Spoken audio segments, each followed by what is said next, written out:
Hi, welcome to Principles of Economics Macro. We have a new edition this semester, the 10th edition of Mancu's Principles of Economics. As you know, we will be covering chapters 24 through 33. This is a change in terms of the chapter numbers. So in some of these videos, you're going to see me refer to the chapter as one less than where you're at. And I did this because time was really closing in on me. And I am re-recording some of the videos that I think need to be updated in terms of the content. So bear with me, but do look at whatever follows the chapter numbers. So if I'm talking about chapter 24, when in fact it's 25, but as long as it's consumer price index, it's going to be the same. So I appreciate your understanding and patience on this as I work to get all of these videos updated. And thank you, and I hope you enjoy. As always, please don't hesitate to contact me via the email and Canvas if you have any questions. Welcome, and please let me know if you need any help. Thanks. Hi, and welcome to Chapter 24. In Chapter 24, what we're going to look at is the Consumer Price Index. So I'm going to go ahead and share my screen with you. And unlike the previous objective, we're going to jump right into the math first. So Consumer Price Index is the measurement of how we look at inflation. So for our first learning objectives here, we're going to explain and calculate the Consumer Price Index. Okay? So this is the inflation rate and the thing that we talk about in the Consumer Price Index. What it does is measures our cost of living. How expensive is it to live in a particular geographic area, metropolitan service area, and so on.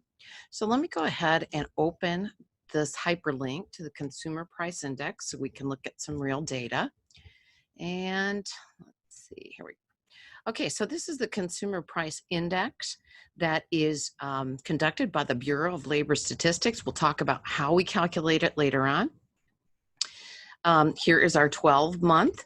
So if we look at all categories, it's up 0.3%. If we look at those things that people spend money on, so food, energy was down considerably, and all items less food and energy, because that, again, that's what we parse it out as. So right now it's down 0.8%, which is when it's down, that's deflation. And when we can look at different publications and so on. This is released monthly, okay? And again, it is done in two ways. We have urban consumers, and we also have so it's the CPIU for urban consumers and the CPIW for wage earners. And so urban workers are those individuals that are on a salary, most likely. Again, most likely. So I'm going to go ahead and close that and return to our slideshow. Here we go. Okay. Okay, here we go. Okay. So we also have the U.S. Core Consumer Price Index, and this is also forecasted. So when we look at it, okay, price index fell by most on record in April. And so when we look at exactly what is the core, it excludes volatile food and energy, because those are the two that tend to go up and down the most.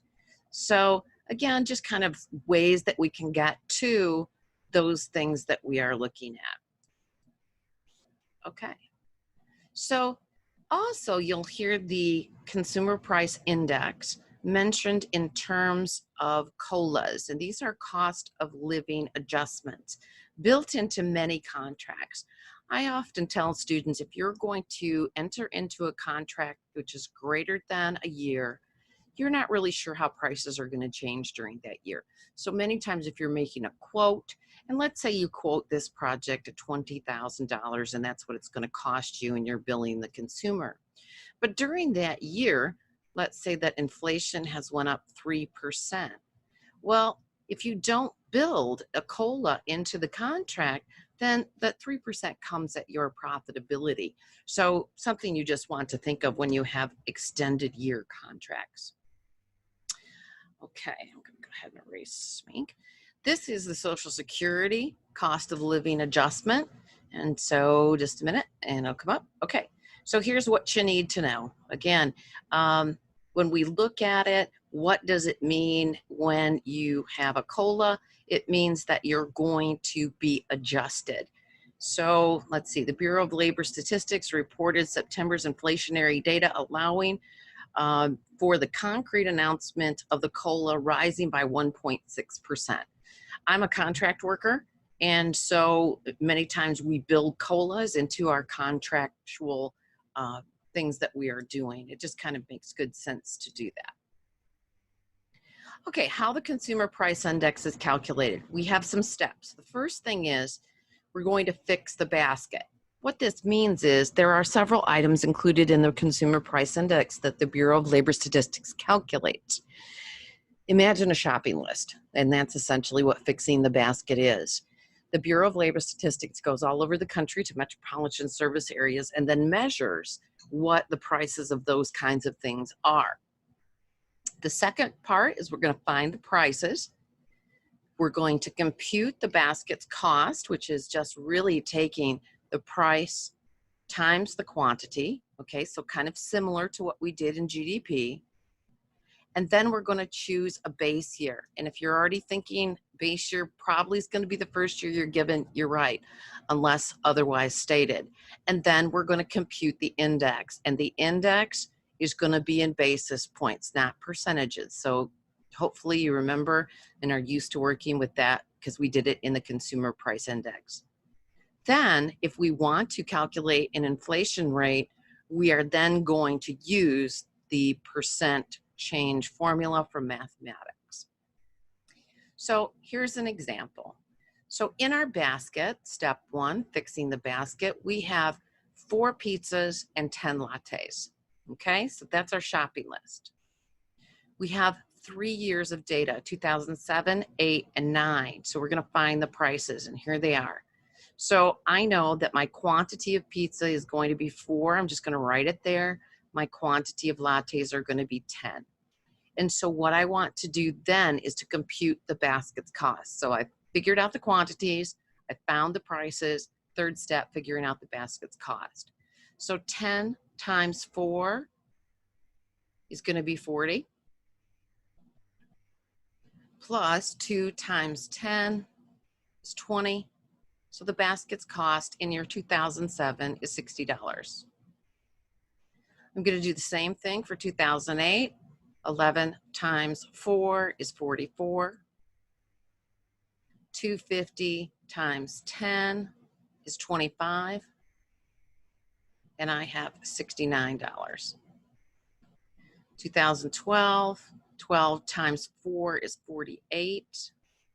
And 3 times 10 is 30. So this is the basket's cost in each year: 60 for 2007, 69 for 2008, and 78 for 2009. So there's our 60, our 69, and 78. Compute the CPI in each year using 2007 as a base year. So we're going to use the first year that we're given, and we're going to take the current year divided by the base year. Okay? So for 2007, we take the current year, 2007, divide it by the base, multiply it by 100, and this is 100 basis points because we're expressing everything in 2007 dollars. In 2008, then, we're going to take the current year, 69, divide it by the base, and multiply by 100. And that's going to give us 115 basis points. Remember, that's 1/100th of a percent. And for 2009, the current year divided by the base year, 130. Now, again, why do we use basis points? Because it's easy for us to kind of say what happened. So if I'm going to interpret these basis points, this is how I would do it. Between 2007 and 2008, the prices increased 15 cents, or a dollar in 2007 is only worth 85 cents in 2008. So that's the first statement I could make. The next statement of interpretation I could make is I could say, okay, between 2007 and 2009, prices increased 30 cents, or a 2007 dollar is only worth 70 cents in 2009. So those are all of the explanations I could use. Remember, what you can't do, much like GDP, you can't go from here to here, because that's going to be a different percentage. And we're going to look at that in just a moment. So 15%, 13%. And if we wanted to look at the difference between the years, that's where we could use that percent formula. If you did want to go to 8 to 9, the correct way of saying that would be the most recent year, 130 minus 115 divided by 115 times 100 expressed as a percent. So let me grab my calculator real quick. 30 minus 115 divided by 115 times 100 would be 13.04%. So prices increased 13 cents. And that's how we could do it. But there's another explanation that you totally would want to put in here, and that would be using 2007 as a base, because you're going between years. So you kind of want to make that very well known in your interpretation. Okay, so here's another example. And if you want, pause this and go ahead and work it on your own, but I'm going to go ahead and work it. So I'm going to put my quantities up here. I have 10 beef and 20 chicken, okay? And I want to calculate the basket's cost in each year. And it did it for me for the first year, which is nice, because see, the basket costs 120 in the base year. So 120. And then it says compute the CPI in 2015. What's the inflation rate from 2015 to 2016? So the easiest way to start is just to kind of do the basket's cost for each year. So I'm going to take 5 times 10 is 50. 5 times 20 is 100. So I end up with 150 as my basket's cost. 9 times 10 is 90. 6 times 20 is 120. So I end up with 210. Okay. So my first question, the consumer price index in 2015 was equal to 150 base, 150. That's the basket's cost. What is the consumer price index? I should be clear on this. That's not actually the answer, the total answer, because I have to take the 150, the basket's cost, divided by the base, times 100. So when it asks you for consumer price index, remember those are basis points. Those are not percentages.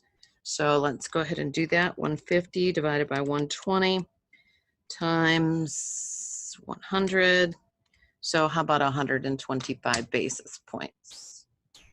So what was the explanation of that?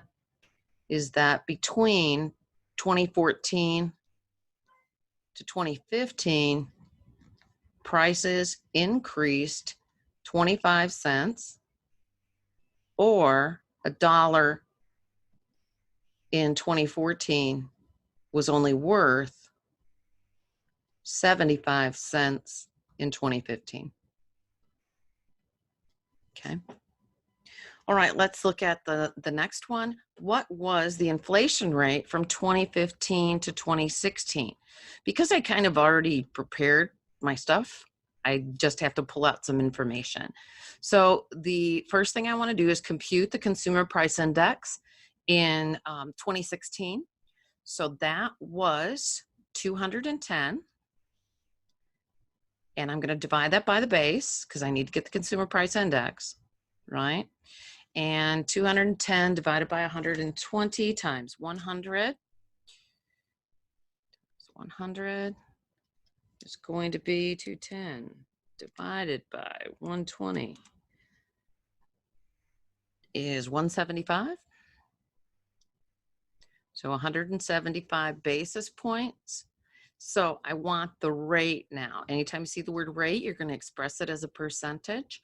So essentially what I'm going to do is use the most recent CPI minus the previous divided by the previous, again doing that first, times 100, and because it's a rate, express it as a percentage. So my most recent is 2016, so I'm going to take 175, I'm going to subtract 125 because that was my inflation rate in 2015 right here, okay, divided by my previous year, 125 times 100, and express it as a percentage.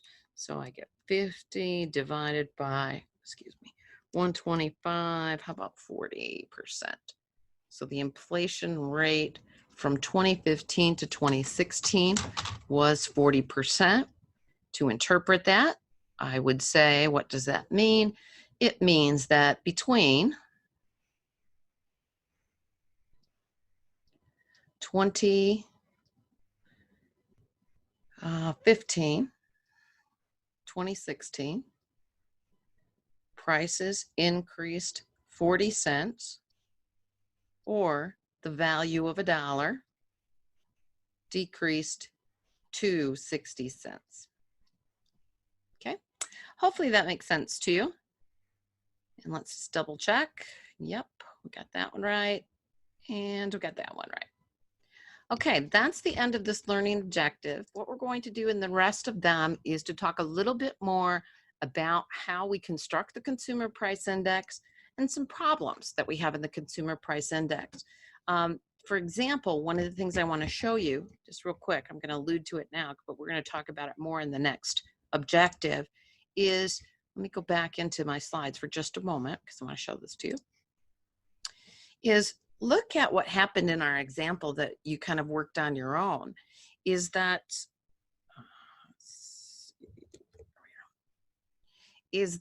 when you look at this, the price, let's see if I can do this.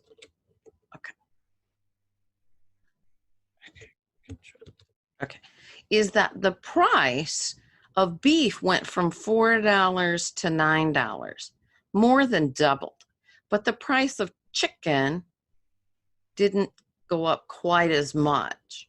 So let me ask you, is beef and chicken substitutes for one another? And most people would say yes. We're going through this right now because of Corona and Tyson and all of this. We're seeing an increase in protein, the price of protein, which is not uncommon. We're going to see that. That'll actually tease itself out in the consumer price index. We know why. It's more of a supply issue because supply is limited. So when you limit supply, we know that prices will increase. It's not necessarily inflationary. It's more indicative of a supply issue. However, if we did see the price of beef go up to $9 and chicken at $6, a lot of people would what? Buy more chicken and less beef. The problem with the consumer price index is it doesn't take into consideration that people have, that people will do that because the shopping list is the same every year. So it's a little bit different, some of these problems that we see in the consumer price index. And we're going to talk more about that in objective, I think 2 or 3. Thanks. Have a great day.